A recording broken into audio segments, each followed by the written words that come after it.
Hey friends, welcome back to my YouTube channel. In this video tutorial, you will learn how to fix error code 0x1000000 in Resident Evil Requiem game. So if you're getting this error code in the Resident Evil Requiem game, then here follow the fixes. The first fix is to simply restart your PC. So just restart your PC, and then after your PC restart, then you can go ahead, launch the Resident Evil Requiem game and check if your error is fixed or not.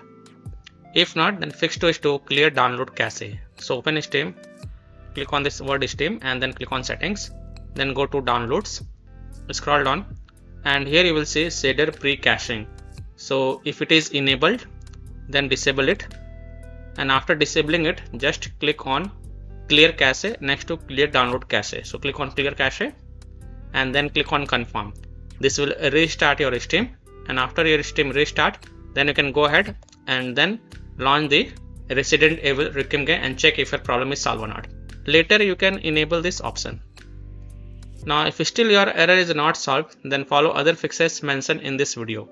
I have provided the link in my video description, so you can check the other fixes mentioned in this video that will help you to fix the problem. So that's all for this video. If this video helped you, then please like and subscribe to my channel, share this video and hit the bell icon to get the latest updates. Thank you.